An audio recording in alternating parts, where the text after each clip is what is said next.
Primer discurso pronunciado ante el Senado. ¿Hasta cuándo has de abusar de nuestra paciencia, Catilina? ¿Cuándo nos veremos libres de tus sediciosos intentos? ¿A qué extremo se arrojará tu desenfrenada audacia? No te arredran ni la nocturna guardia del Palatino, ni la diurna vigilancia en la ciudad, ni la alarma del pueblo, ni el acuerdo de todos los hombres honrados, ni este fortísimo lugar donde el Senado se reúne, ni las frases y semblantes de todos los senadores. ¿No comprendes que tus designios están descubiertos? ¿No ves tu conjuración fracasada por conocerla ya todos? ¿Imaginas que alguno de nosotros ignora lo que has hecho anoche y antes de anoche? ¿Dónde estuviste? ¿A quiénes convocaste? ¿Y qué resolviste? ¡Oh, qué tiempos! ¡Qué costumbres! El Senado sabe esto, lo ve el cónsul y sin embargo, Catilina vive. ¿Qué digo vive? Hasta viene al Senado y toma parte en sus acuerdos mientras con la mirada anota los que de nosotros designa a la muerte. Y nosotros, varones fuertes, creemos satisfacer a la República previniendo las consecuencias de su furor y de su espada. Ha tiempo, Catilina, que por orden del cónsul debiste ser llevado al suplicio para sufrir la misma suerte que contra todos nosotros también desde hace tiempo maquinas. Un ciudadano ilustre, Escipión, pontífice máximo sin ser magistrado, hizo matar a Tiberio Graco por intentar novedades que alteraban, aunque no gravemente, la constitución de la República, y a Catilina, que se apresta a devastar con la muerte y el incendio el mundo entero. Nosotros, los cónsules, ¿no le castigaremos? Prescindo de ejemplos antiguos como el de Servilio Ahala, que por su propia mano dio muerte a Espurio Melio, porque meditaba cambios en el gobierno. Hubo en otros tiempos en esta república la virtud de que los varones esforzados impusieran mayor castigo a los ciudadanos perniciosos que a los más acerbos enemigos. Tenemos contra ti, Catilina, un severísimo decreto del Senado. No falta a la República ni el Consejo, ni la autoridad de este alto cuerpo. Nosotros, francamente lo digo, nosotros los cónsules somos quienes la faltamos.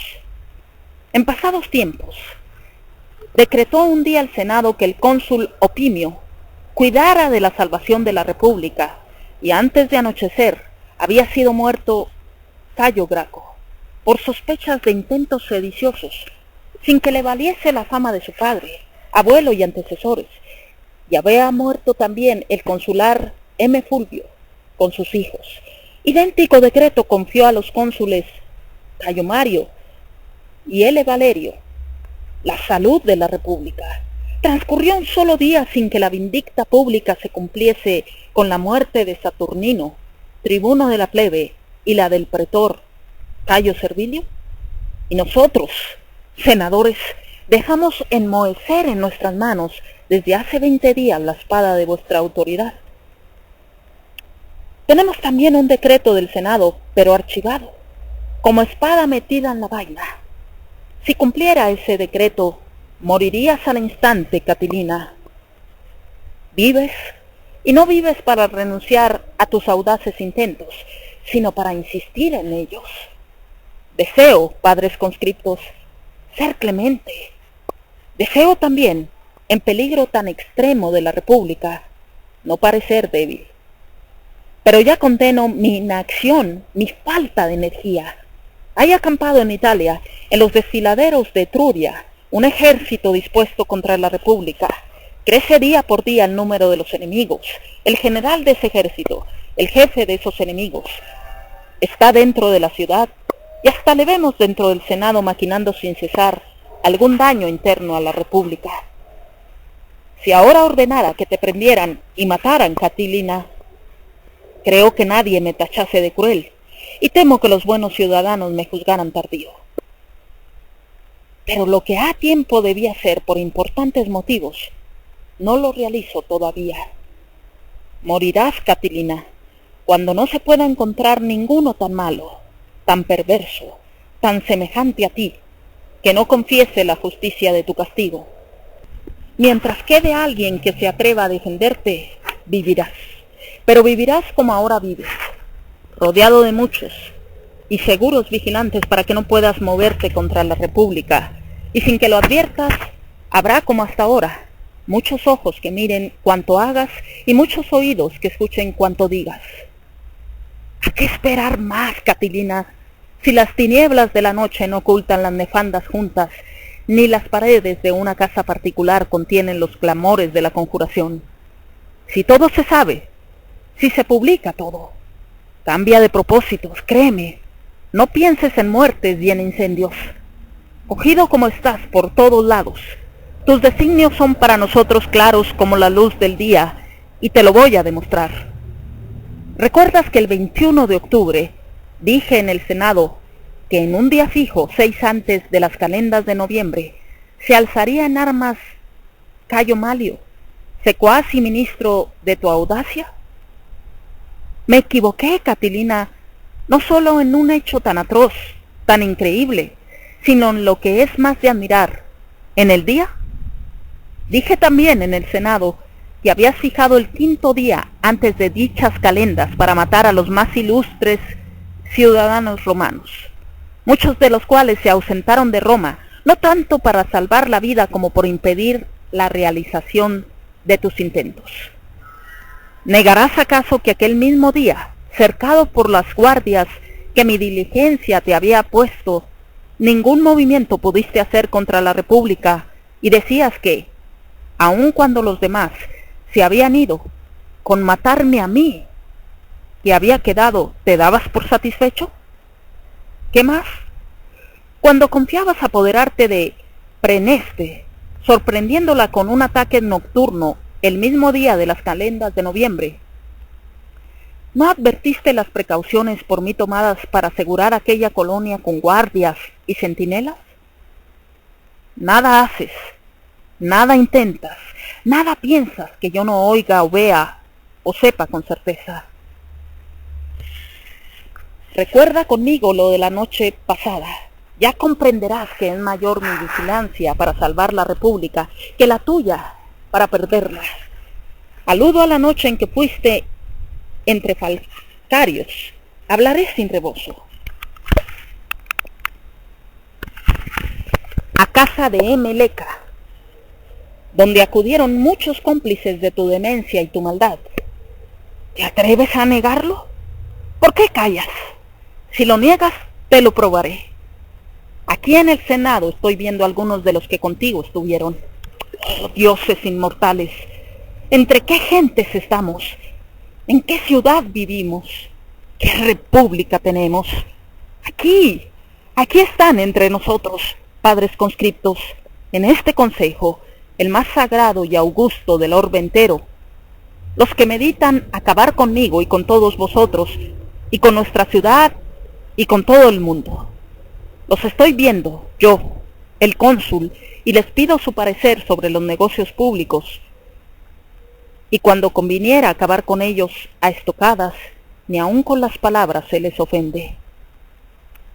Fuiste pues, Catilina, aquella noche a casa de Leca, repartiste la Italia entre tus cómplices, determinaste a dónde debía ir cada cual de ellos, elegiste los que habían de quedar en Roma y los que llevarías contigo, señalaste los parajes de la ciudad que habían de ser incendiados, aseguraste que partirías pronto, dijiste que si demorabas algo tu salida, era porque aún vivía yo. Ofreciéronse entonces 2 caballeros romanos a librarte de ese cuidado, prometiendo ir aquella misma noche, poco antes de amanecer, a mi casa para matarme en mi propio lecho. Todo esto lo supe poco después de terminada vuestra junta. Puse en mi casa más numerosa y fuerte guardia, a los que enviaste a saludarme tan de madrugada. Cuando llegaron a mi puerta les fue negada la entrada, pues ya había anunciado a muchos y excelentes varones la hora en que irían a visitarme. Siendo esto así, acaba, Catilina, lo que empezaste. Sal por fin de la ciudad, abiertas tienes las puertas. Parte, Ya hace días que tu ejército, a las órdenes de Malio, te desea como general. Llévate contigo a todos los tuyos, por lo menos al mayor número. Limpia de ellos la ciudad. Me librarás de gran miedo cuando entre tú y yo estén las murallas. Ya no puedes permanecer por más tiempo entre nosotros. No lo toleraré, no lo permitiré, no lo sufriré. Muchos tenemos ya que agradecer a los dioses inmortales y a este Júpiter Estator, antiquísimo protector de Roma, por habernos librado tantas veces de tan perniciosa, cruel y terrible calamidad. No se consentirá más que por un solo hombre peligre la república. Cuando elegido cónsul pusiste contra mí acechanzas, Catilina, no me defendí con la fuerza pública, sino con mi propia cautela. Cuando en los últimos comicios consulares, siendo yo cónsul, quisiste matarme, y a tus demás competidores en el campo de Marte, atajé tus malvados intentos con el auxilio de mis amigos y allegados, sin causar alarma alguna en el público. Por último, siempre que atacaste a mi persona, te rechacé personalmente, aunque sabía que a mi muerte iba unida una gran calamidad para la patria. Pero ya atacas a toda la república, ya pides la muerte para todos los ciudadanos y la ruina y devastación para los templos de los dioses inmortales, para las casas de la ciudad, para Italia entera, por lo cual, aunque no me atrevo a ejecutar lo que es privativo de mi cargo y autoriza la práctica de nuestros mayores, tomaré una determinación menos severa y más útil al bien común. Porque si ordenara matarte quedarían en la república las bandas de los demás conjurados, pero si te alejas, como no ceso de aconsejarte, saldrá contigo de la ciudad la perniciosa turba, multa que es la de la república. ¿Y qué, Catilina? ¿Vacilas acaso en hacer, porque yo lo mande, lo que espontáneamente ibas a ejecutar? El cónsul ordena al enemigo salir de la ciudad. Me preguntas, ¿para ir al destierro? No lo mando, pero si me consultas, te lo aconsejo. Porque, Catilina, ¿qué atractivos puede tener ya para ti Roma, donde, fuera de la turba de perdidos, conjurados contigo, no queda nadie que no te tema, nadie que no te aborrezca? ¿Hay alguna clase de torpeza que no manche tu vida doméstica? ¿Hay algún género de infamia que no mancille tus negocios privados? ¿Qué impureza no contemplaron tus ojos? ¿Qué maldad no ejecutaron tus manos? ¿Qué deshonor no envolvió todo tu cuerpo? ¿A qué jovenzuelo de los seducidos por tus halagos no facilitaste para la crueldad la espada, para la lujuria la antorcha? ¿Qué más? Cuando ha poco la muerte de tu primera esposa te permitió contraer nuevas nupcias, ¿no acumulaste a esta maldad otra verdaderamente increíble? Maldad que callo y de buen grado consiento quede ignorada, para que no se vea que en esta ciudad se cometió tan feroz crimen, o que no fue castigado. Tampoco hablaré de la ruina de tu fortuna, de que estás amenazado para los próximos idus. Prescindo de la ignominia privada de tus vicios, de tus dificultades y vergüenzas domésticas, para concentrarme a lo que atañe a la república entera, a la vida y conservación de todos nosotros. Puede agradarte, Catilina, el ambiente de esta vida, la luz de este cielo, sabiendo que nadie aquí ignora que la víspera de las calendas de enero, al terminar el consulado de Lépido y Tulo, estuviste en los comicios armado de un puñal, reuniste gente para asesinar a los cónsules y a los principales ciudadanos, y que frustró tu criminal tentativa no el arrepentimiento ni el temor, sino la fortuna del pueblo romano? Y omito hablar de otros crímenes, o por sabidos o por cometidos poco después. ¿Cuántas veces intentaste matarme siendo cónsul electo y siéndolo en ejercicio? ¿Cuántos golpes, al parecer imposibles de evitar, has dirigido contra mí, y yo esquivé ladeándome, o como suele decirse, hurtando el cuerpo? Nada haces, nada pretendes, nada ideas que yo no lo sepa a tiempo, y sin embargo, No desistes de tus propósitos y maquinaciones. ¿Cuántas veces se te ha quitado ese puñal de las manos? ¿Cuántas por acaso cayó de ellas? Y sin embargo, apenas puedes separarlo de ti, ignorando yo la especie de consagración o devoción que te obliga a estimar indispensable clavarlo en el cuerpo de un cónsul. Pero ¿cuál es tu vida ahora? ¿Por qué quiero hablar contigo de modo que no parezca me inspiras el odio que mereces, sino la misericordia a que no eres acreedor? Entraste a poco en el Senado. ¿Quién de tan numeroso concurso, de tantos amigos y parientes tuyos, te saludó? Si no hay memoria de que esto haya ocurrido a nadie, ¿esperas acaso que formulen las palabras el severísimo juicio del silencio? ¿Qué? Al sentarte, ¿no han quedado vacíos los asientos inmediatos? ¿No has visto a esos consulares repetidas veces destinados por ti a la muerte abandonar sus asientos cuando ocupaste el tuyo, dejando desierto el espacio que te rodea? ¿Qué piensas hacer ante tal desvío? Si mis esclavos me temieran como los ciudadanos te temen, pensaría en dejar mi casa. Y tú no resuelves abandonar esta ciudad. Y si viera que mis conciudadanos tenían de mí, aunque fuera injustamente, sospecha tan ofensiva, preferiría quitarme de su vista a que me mirara todo el mundo con malos ojos. Pero ¿cuál es tu vida ahora? Porque quiero hablar contigo de modo que no parezca me inspiras el odio que mereces, sino la misericordia a que no eres acreedor. Entraste a poco en el Senado. ¿Quién de tan numeroso concurso, de tantos amigos y parientes tuyos, te saludó? Si no hay memoria de que esto haya ocurrido a nadie, ¿esperas acaso que formulen las palabras el severísimo juicio del silencio? ¿Qué? Al sentarte, ¿no han quedado vacíos los asientos inmediatos? ¿No has visto a esos consulares repetidas veces destinados por ti a la muerte abandonar sus asientos cuando ocupaste el tuyo, dejando desierto el espacio que te rodea? ¿Qué piensas hacer ante tal desvío?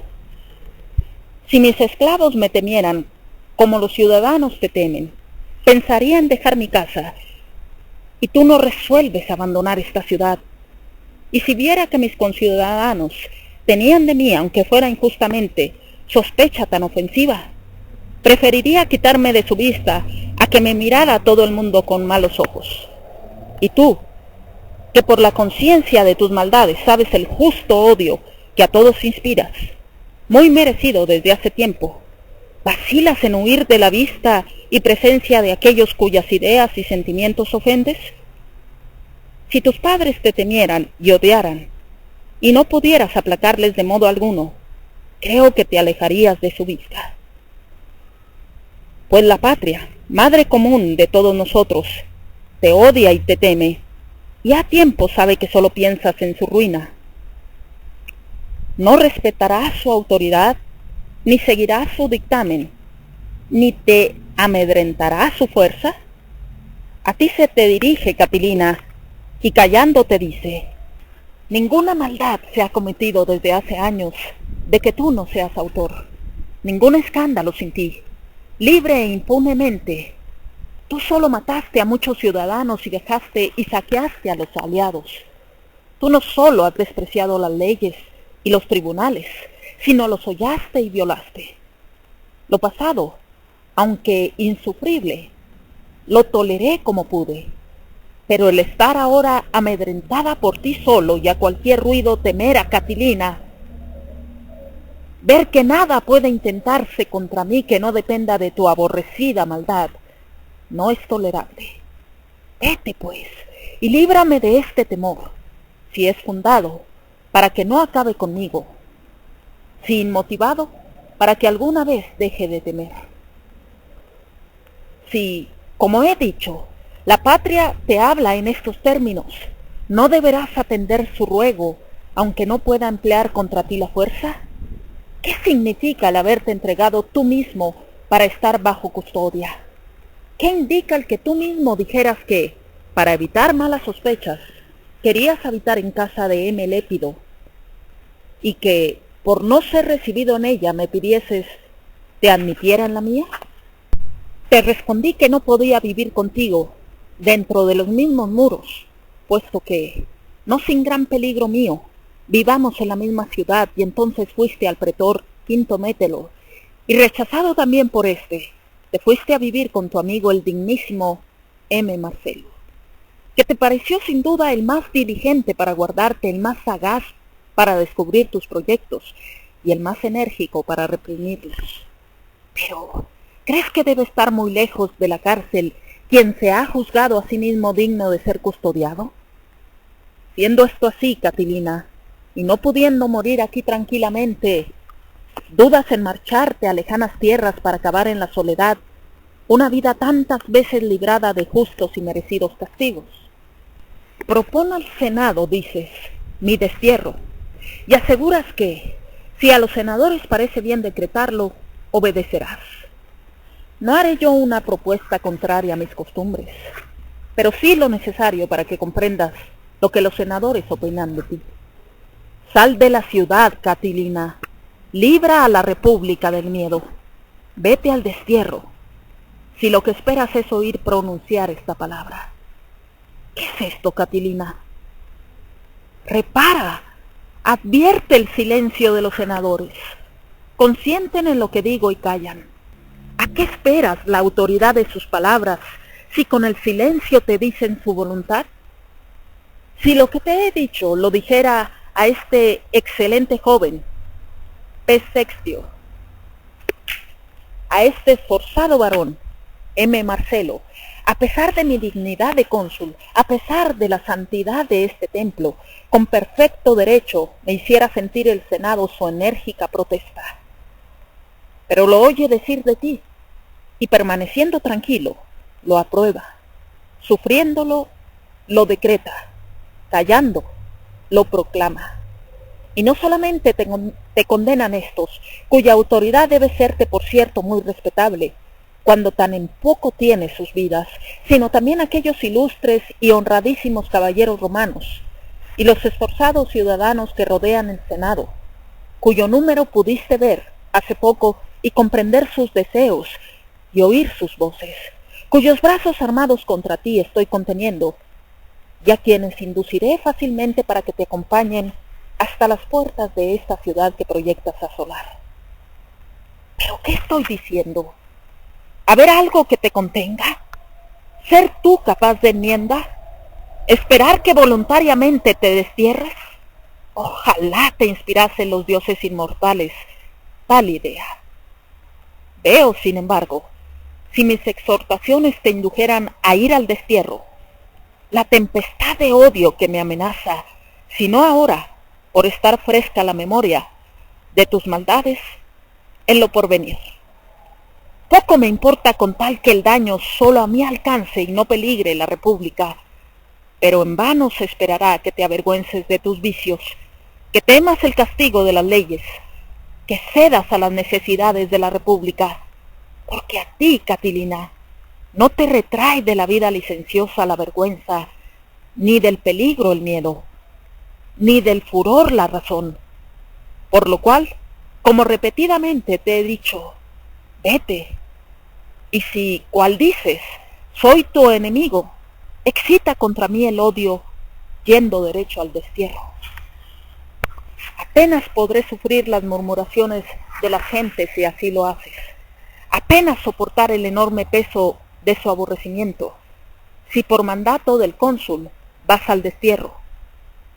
Pero si quieres procurarme alabanzas y gloria, sal de aquí con el molestísimo grupo de tus malvados cómplices, únete con Melio, reúne a los perdidos, apártate de los buenos, haz guerra a tu patria, proclama el impío latrocinio, para que se vea que no te he echado entre gente extraña, sino invitado a que te unas a los tuyos. Pero, ¿por qué he de invitarte cuando sé que has enviado ya gente armada al foro Aurelio para que te aguarde? Cuando sé que está ya convenido con Malio y señalado el día, cuando sé que ya has enviado el águila de plata, que confío será fatal a ti y a los tuyos, y a la cual hiciste sagrario en tu casa para tus maldades. ¿Podrás estar mucho tiempo sin un objeto que acostumbras a venerar, cuando intentas matar a alguien, pasando muchas veces tu impía diestra de su ara al asesinato de un ciudadano?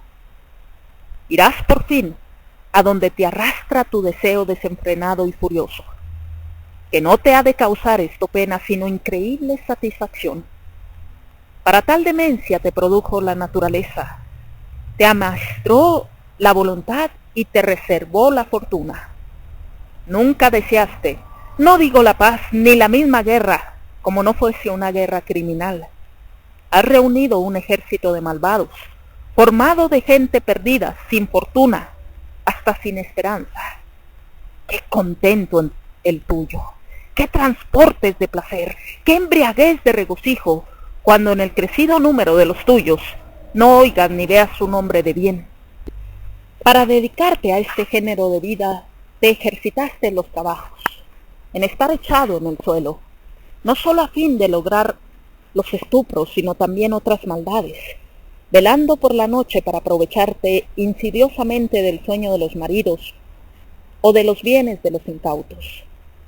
Ahora podrás demostrar tu admirable paciencia para sufrir el hambre, el frío, la falta de todo recurso que dentro de breve tiempo has de sentir. Al excluirte del consulado, logré al menos que el daño que intentaras contra la República como desterrado no lo pudieras realizar como cónsul, y que tu alzamiento contra la patria, más que guerra, se llame latrocinio. Ahora, padres conscriptos, anticipándome a contestar a un cargo que con la justicia puede dirigirme la patria, os ruego escuchéis con atención lo que voy a decir, y lo fijéis en vuestra memoria y en vuestro entendimiento.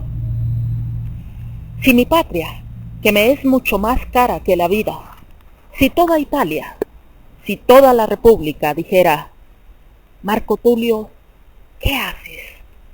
¿Permitirás salir de la ciudad al que has demostrado que es enemigo, al que ves que va a ser general de los sublevados, al que sabes aguardan estos en su campamento para que los acaudille, al autor de las maldades y cabeza de la conjuración, al que ha puesto en armas a los esclavos y a los ciudadanos perdidos, de manera que parezca no que les has echado de Roma, sino que les has traído a ella? ¿Por qué no mandas prenderle? ¿Por qué no ordenas matarle? ¿Por qué no dispones que se le aplique el mayor suplicio? ¿Quién te lo impide? ¿Las costumbres de nuestros mayores? Pues muchas veces en esta república los particulares dieron muerte a los ciudadanos perniciosos.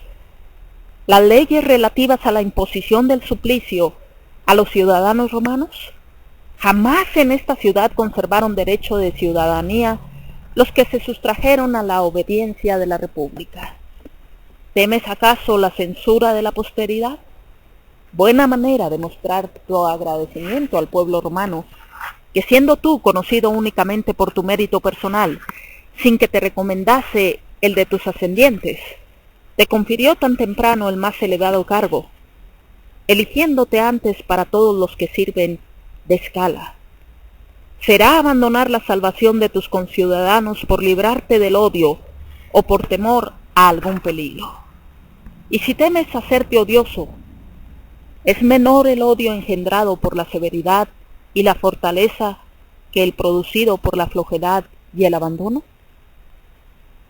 Cuando la guerra devaste Italia y aflija a las poblaciones, cuando ardan las casas, ¿crees que no te alcanzará el incendio de la indignación pública?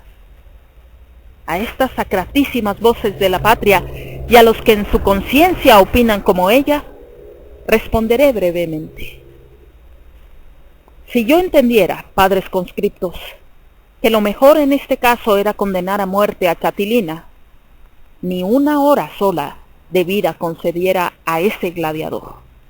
Porque si a los grandes hombres y eminentes ciudadanos la sangre de Saturnino, de los Gracos, de Placo y de otros muchos facciosos no les manchó, sino les honró, no había de temer que por la muerte de este asesino de ciudadanos me aborreciese la posteridad. Y aunque me amenazara esta desdicha, Siempre he opinado que el aborrecimiento por un acto de justicia es para el aborrecido un título de gloria. No faltan entre los senadores quienes no ven los peligros inminentes o viéndolos, hacen como si no los vieran, los cuales, con sus opiniones conciliadoras, fomentaron las esperanzas de Catilina y con no dar crédito a la conjuración naciente, la dieron fuerzas. Atraídos por la autoridad de estos, le siguen muchos, no solo de los malvados, sino también de los ignorantes. Y si impusiera el castigo, me acusarían estos de cruel y tirano. En cambio, entiendo que si este que nos oye va a capitanear las tropas de Malio, no habrá ninguno tan necio que no vea la conjuración, ni tan perverso que no la confiese. Creo que con matar a este disminuiríamos el mal que amenaza a la República, pero no lo atajaríamos para siempre. Y si éste se va seguido de los suyos y reúne todos los demás náufragos recogidos de todas partes, no solo se extinguirá esta peste tan extendida en la República, sino también se extirparán los retoños y semillas de todos nuestros males. Ha mucho tiempo, padres conscriptos, que andamos entre estos riesgos de conjuraciones y acechanzas, pero no sé por qué fatalidad, todas estas antiguas maldades, todos estos inveterados furores y atrevimientos, han llegado a sazón en nuestro consulado. Y si de tantos conspiradores solo suprimimos este, ¿acaso nos veamos libres por algún tiempo de estos cuidados y temores? Pero el peligro continuará, porque está dentro de las venas y de las entrañas de la República. Así como a veces los gravemente enfermos, devorados por el ardor de la fiebre, si beben agua fría creen aliviarse, pero sienten después más grave la dolencia, de igual modo la enfermedad que padece la República, aliviada por el castigo de éste, se agravará después por quedar los otros con vida. Que se retiren pues, padres conscriptos, los malvados, y apartándose de los buenos, se reúnan en un lugar. Sepáreles un muro de nosotros, como ya he dicho muchas veces. Dejen de poner acechanzas al cónsul en su propia casa, de cercar el tribunal del pretor urbano, de asediar la curia armados de espadas, de reunir manojos de sarmientos para poner fuego a la ciudad. Lleve por fin cada ciudadano, escrito en la frente, su sentir respecto de la República. Os prometo, padres conscriptos, que gracias a la activa vigilancia de los cónsules, a vuestra grande autoridad, al valor de los caballeros romanos y a la unión de todos los buenos, al salir Catilina de Roma, todo lo veréis descubierto, claro, sujeto y castigado. Márchate pues, Catilina, para bien de la República, para desdicha y perdición tuya y de cuantos son tus cómplices en toda clase de maldades y en el parricidio. Márchate a comenzar esa guerra impía y maldita. Y tú, Júpiter, cuyo culto estableció Rómulo bajo los mismos auspicios que esta ciudad, a quien llamamos Estator, por ser guardador de Roma y de su imperio, alejarás a éste y a sus cómplices de tus aras y de los otros templos, de las casas y murallas, librarás de sus atentados la vida y los bienes de todos los ciudadanos, y a los perseguidores de los hombres honrados, enemigos de la patria, ladrones de Italia, en criminal asociación unidos para realizar maldades, los condenarás en vida y muerte a eternos suplicios. El tono y la fuerza del cónsul fueron creciendo por grados hasta el fin de su oración. Catilina se vio tan confundido que apenas pudo decir pocas palabras en su defensa y bajando los ojos empezó a suplicar a los senadores y pedirles que no fiasen tan de ligero en las acusaciones de un enemigo suyo, que su nacimiento y toda su vida precedente le daban esperanza de que no se persuadirían a que un hombre de su nobleza quisiese arruinar la República, habiendo, a ejemplo de sus mayores, dado tantas pruebas de su amor al pueblo romano. Cuando Cicerón, hombre nuevo y forastero en Roma, fingía tanto celo por su conservación. Queriendo continuar en este tono, se levantó un clamor en todo el Senado, llamándole traidor y parricida, lo que movió tanto su cólera y furia, que tuvo la temeridad de repetir a voz en grito lo que antes había dicho a Catón: ya que mis enemigos me cercan y hostigan para que me precipite, con ruinas apagaré mi incendio. Dicho esto, con tono feroz, salió del Senado. Fue derecho a su casa, pero reflexionando sobre lo que acababa de suceder en el Senado, y viendo que el partido del disimulo ya no era del caso, tomó el de obrar a fuerza abierta antes de que se juntasen las tropas de la República. En pocas palabras, instruyó a Léntulo, Cétego y demás conjurados de su última resolución. Les dejó sus órdenes, les aseguró que dentro de poco le verían a las puertas de Roma, y llegada la noche, se fue con muy pocos compañeros tomando el camino de Toscana. Sus amigos corrieron la voz de que había ido a Marsella, desterrándose voluntariamente, y hacían sobre ello 1000 reflexiones odiosas contra el cónsul, diciendo que no había ejemplo de haber condenado a un ciudadano sin someterle antes a juicio.